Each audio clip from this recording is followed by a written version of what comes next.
आवाज आपका और आपके साथ है MS परदेसी।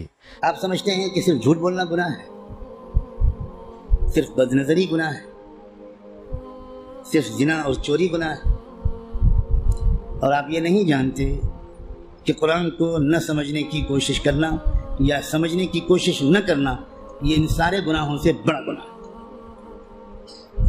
आप इंजीनियर हैं, बड़े खुश हैं कि मैं इंजीनियर हूँ। आप डॉक्टर बन गए, बड़े खुश हैं कि मैं डॉक्टर हूँ। आप ताजिर बन गए और आप खुश हैं कि मैं ताजिर हूँ।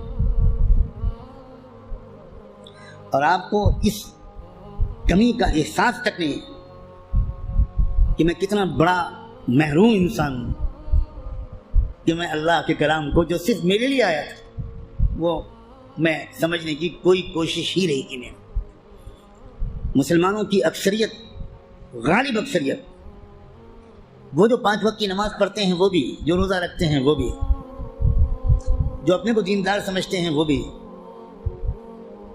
जो कुछ दीनी काम भी करते हैं वो भी, इस बड़े गुनाह में तकरीबन सब शरीक हैं कि वो कुरान मजीद को समझने की कोई कोशिश नहीं करते और कुरान मजीद को न समझने को गुनाह नहीं समझते या समझने की कोशिश न करने को गुनाह नहीं। तो आप कुरान मजीद को समझने की कोशिश फर्ज ऐन समझें और कुरान को अब तक समझने की कोशिश न करना ये कबीरा गुनाहों से बड़ा गुनाह समझें। और रमज़ान का महीना जो गुनाहों से तौबा करने और माफ़ी मांगने का महीना है, उसमें सबसे ज़्यादा इस गुनाह से तौबा करें। अल्लाह के यहाँ आपकी बख्शिश इससे कहकर नहीं होगी कि अल्लाह हज़रत में तालीम के हल्के में बैठता था और उसमें मुंतखब हदीस पढ़ी जाती थी, उसमें फ़ज़ाइल नमाज पढ़ी जाती थी। ये मुंतखब हदीस और फ़ज़ाइल नमाज इसलिए पढ़ी जाती है ताकि कुरान पढ़ने का, समझने का शौक़ पैदा हो। और अगर कोई किताब कुरान मजीद के समझने की कोशिश के रास्ते में एक रुकावट बनती है तो मैं कहने की हिम्मत भी नहीं करता, ज़रूरत भी नहीं समझता कि वो किताब या उस किताब को ये दर्जा देने वाला अल्लाह के यहाँ किधर खड़ा किया जाएगा। रसूलुल्लाह ये शिकायत करेंगे क़यामत के दिन, ये सुन लीजिए, ये कुरान में आया है। और शिकायत क्या करेंगे? ये नहीं कहेंगे जिनकी टोपी 4 कोनों की नहीं होती थी, ये शिकायत नहीं करेंगे रसूलुल्लाह मुसलमानों की जिनकी दाढ़ी छोटी थी। रसूलुल्लाह शिकायत क्या करेंगे कि अल्लाह यह है मेरी कौम जिसने कुरान को छोड़ दिया था। आप जिसकी शफाअत की दुआएं कर रहे हैं वही आपके खिलाफ और अल्लाह की अदालत में मुकदमा दायर करेगा। हमारी औरतें 100% तकरीबन कुरान मजीद को ठीक से शायद पढ़ भी नहीं पाती, समझना तो बहुत दूर की बात है। हमने कभी फिक्र ही नहीं की क्या हो गया, मुझे कुछ समझ में नहीं आता। कुरान सिर्फ तिलावत के लिए नहीं आया है।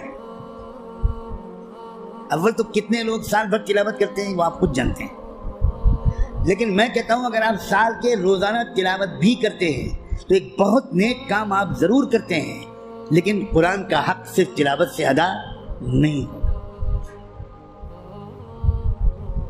आपके दोस्त का खत आपके पास आया, आपकी माँ अपना खत लिखे, आप दूर कहीं रहते और माँ आपको खत भेजे, आप खाली उस खत को रोजाना पढ़ लिया करेंगे बस। और दोस्त या माँ अगर आपसे कोई मुतालबा करती है तो आप उस पर अमल नहीं करेंगे। यही सलूक हम कुरान के साथ कर रहे हैं। कुरान क्या है? अल्लाह के खुतूत का मजमुआ है, लेकिन हमको कुछ खबर नहीं कि अल्लाह ने हमको खत में क्या लिखा है। आपका दोस्त आपको खत लिखे और आप उसको समझ ना पाए, आप चैन से सोएंगे?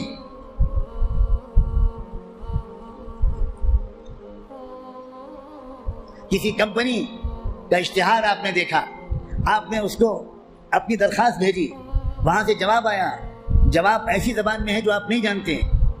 आप उस दिन खाना खाएंगे उस खत का मजमून समझने से पहले? अब दौड़ेंगे, भागेंगे, पता लगाएंगे कि ये फ्रांसीसी जबान में खत है तो मेरे शहर में फ्रेंच जबान कौन जानता है। और आप उसकी खुशामद करेंगे, जरा इस खत को पढ़िए और मुझे बताइए कि इसमें क्या लिखा है। 24 घंटे नहीं गुजरने देंगे आप, उससे पहले उस खत को समझने की भरपूर कोशिश कर लेंगे, उसका जवाब भी लिखेंगे। लेकिन कुरान है कि 60 साल से आपको पुकार रहा है, अल्लाह का खत है कि 70 साल से आपको आप पास आ रहा है, لیکن آپ نے ایسے کان بند کر رکھے ہیں، ہمیں کوئی دلچسپی نہیں اللہ کے خط سے، اللہ کہتے رہیں ہمیں کوئی دلچسپی نہیں، ہم بہت مشغول ہیں، ہمارے پاس فرصت نہیں ہے، ہم بڑے کامیاب تاجر ہیں، ہم اسٹوڈنٹ ہیں، ہم پروفیسر ہیں، ہم ڈاکٹر ہیں، ہم انجینئر ہیں، ہم پولیٹیکل ایکٹیوسٹ ہیں، ہم جرنلسٹ ہیں، ہم اخبار میں کام کرتے ہیں، ہم کہاں قرآن کا ترجمہ پڑھ پائیں گے بھائی، ہمارے پاس کہاں اتنا وقت ہے؟